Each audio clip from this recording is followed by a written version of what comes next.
Assalamualaikum warahmatullahi wabarakatuh. Rahayu Sagung Dumadi. Maharaja Jayabaya adalah Raja Kediri yang memerintah sekitar tahun 1135 hingga 1157 Masehi. Pemerintahan Jayabaya dianggap sebagai masa kejayaan Kediri.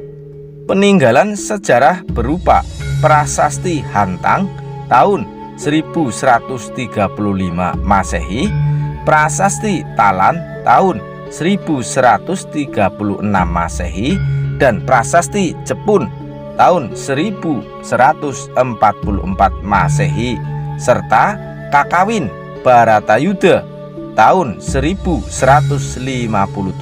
Masehi. Pada prasasti Hantang atau biasa juga disebut prasasti Ngantang terdapat semboyan Panjalu Jayati yang artinya Kediri menang. Prasasti ini dikeluarkan sebagai piagam pengesahan anugerah untuk penduduk desa Ngantang yang setia pada Kediri selama perang melawan Jenggala. Dari prasasti tersebut dapat diketahui kalau Jayabaya adalah raja yang berhasil mengalahkan Jenggala dan mempersatukan kembali kerajaan Kediri. Kemenangan Jayabaya atas Jenggala disimbolkan sebagai kemenangan Pandawa atas Korawa dalam Kakawin Baratayuda yang digubah oleh Empu Sedah dan Empu Panuluh pada tahun 1157 Masehi. Nama besar Jayabaya tercatat dalam ingatan masyarakat Jawa sehingga namanya muncul dalam kesusastraan Jawa zaman Mataram Islam atau sesudahnya sebagai Prabu Jayabaya. Contoh naskah yang menyinggung tentang Jayabaya adalah Babad Tanah Jawi dan Serat Aji Pamasa. Dikisahkan Jayabaya adalah titisan Wisnu. Negaranya bernama Widarba yang beribu kota di Mamenang.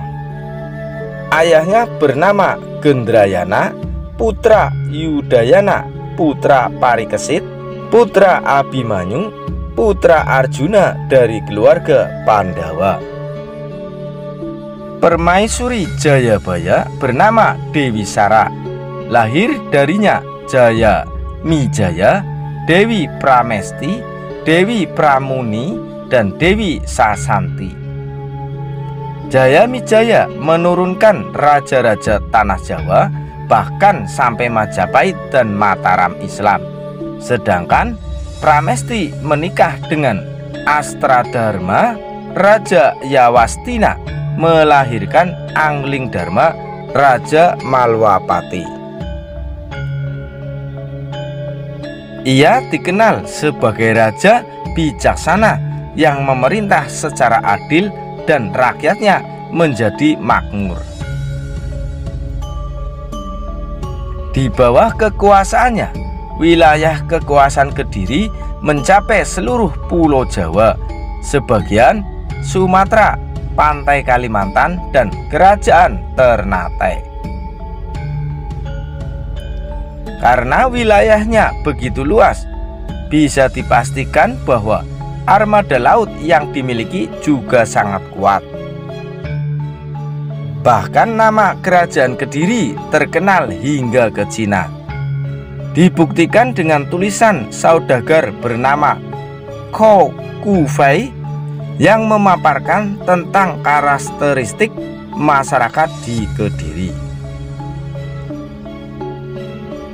Pemerintahan yang dipimpin oleh Sri Jayabaya pun sudah teratur, sementara hukum dilakukan secara tegas dan adil.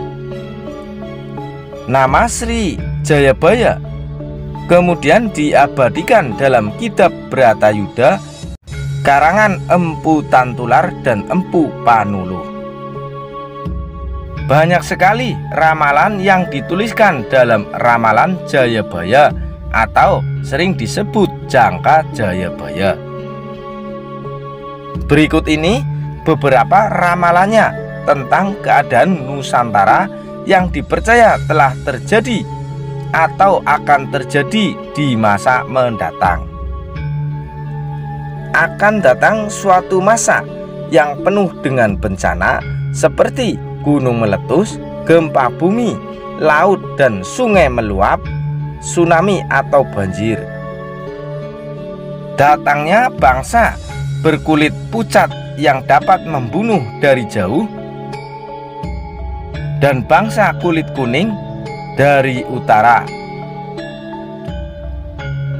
Adanya kereta berjalan tanpa kuda dan perahu yang berlayar di atas awan. Datangnya masa di mana hujan salah musim.